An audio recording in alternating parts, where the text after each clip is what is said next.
Beautiful folks, what is up and how are you doing? This is your favorite struggling R&B producer, Valentine the Plug, and thank you for tuning in. The chord progression that you're hearing right now is a simple chord progression in the key of E minor. It's a 1-6-5 chord progression.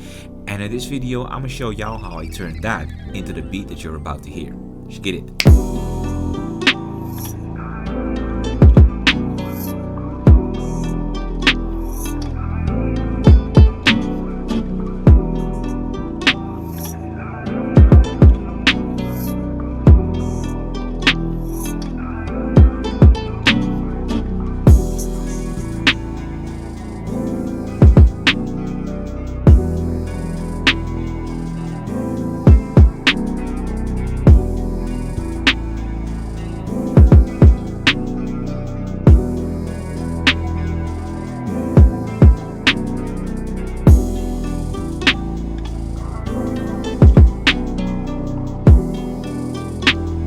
Alright, beautiful folks, welcome back into FL Studio. Let's get right down to business. As you can see, I've muted everything that does not contain anything of the sample, so all the tracks highlighted here are part of the sample. I'm gonna play out just a little bit so y'all can get an idea of what we're working towards for this video.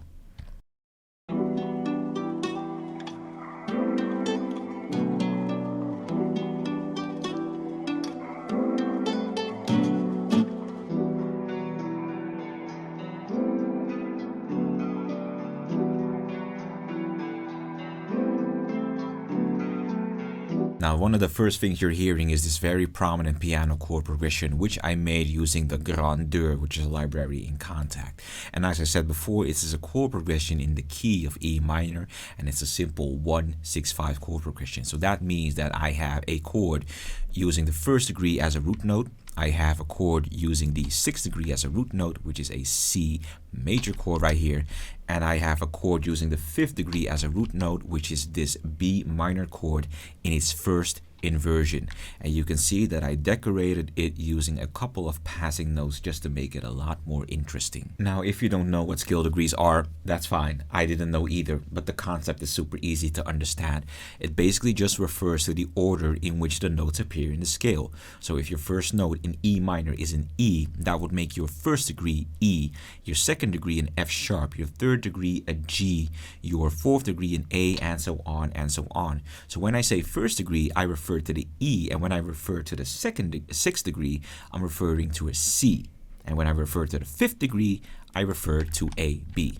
That's basically how it works. Now, understanding scale degrees will help you understand how certain specific chords interact with each other. A 1-6-5 chord progression works so well because these notes interact with each other so well. You may know that your root note and your 5th note are actually called the tonic and the dominant, and they go together like peanut butter and jelly. Your dominant always wants to resolve to the tonic, of course. That's your climax, so it wants to go home. However, if you look at your 6th chord, so the chord on the 6th degree, you'll actually see that it has a lot of notes in common with the 1st degree. So if you play a 1st and you go to a 6th, it gets this kind of moody cadence, which feels very reliable, very comfortable. And then you go to your 5th, and the cool thing about the 6th degree and 5th degree is that they're only a semitone apart.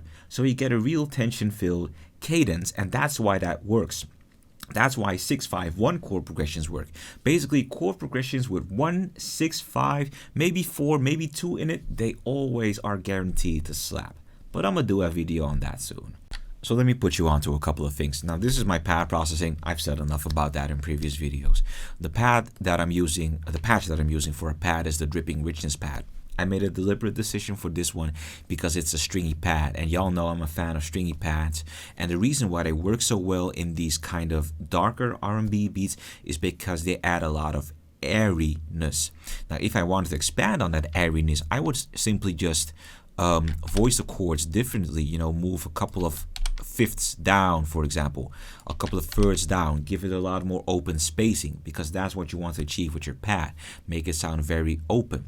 But it's also the stringy sound or a choiry sound, which really works well with these kind of beats. So keep that in mind. Now, the thing about vocal samples and black type beats is you can actually do without them just fine.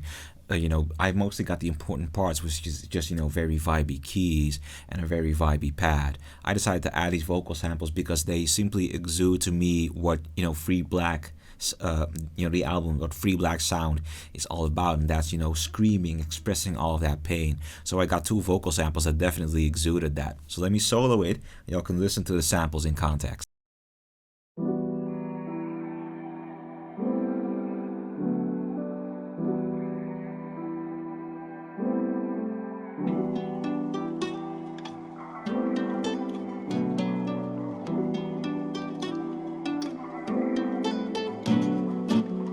So in a part of the sample I just demoed, y'all could already hear the acoustic guitar, so I figured I may as well just break it down. So once again, I'm just playing the same chords as in the progression in the piano. So it's basically an E minor 7 with a hammer on. Transitions to a C minor 7. Lands on a B minor chord. Super simple, and it's a simple chord progression, but with the hammer ons and stuff like that, you can kind of spice it up.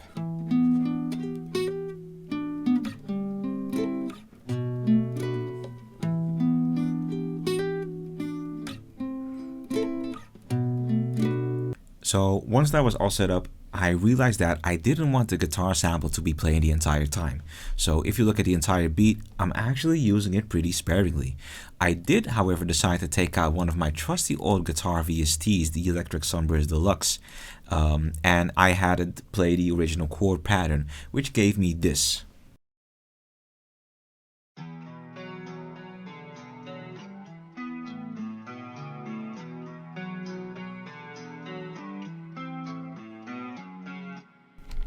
And that's actually what I'm alternating between. So there's the acoustic guitar and there's that guitar pattern, and sometimes you hear them playing at the same time. And that's actually how we got our sample. Now we just gotta flip it. So you listen to Free Black, which is, what I am inspired by mostly stylistically, and you hear that a lot of beats actually accommodate Black's singing ability and his rapping ability. I mean, he does call himself an R&B nigga with a hip-hop heart, so, that's definitely true. So I chose a kind of more boom bap kind of beat with a very pronounced snare, and I supplemented it using the growling bass from Analog Lab. So it sounds like this.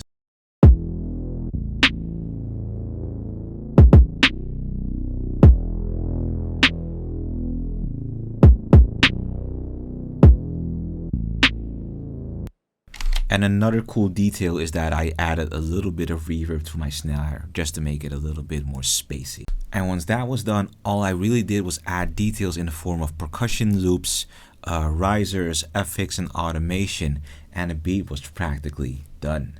So beautiful people, I do hope that you enjoyed this quick and clean breakdown of how I like to make a black type beat, how I took a simple free chord concept, turned it into a fire sample, and just added a little bit of details to turn it into a fire beat. If you enjoyed this video, please like, share, and subscribe. I would deeply appreciate it.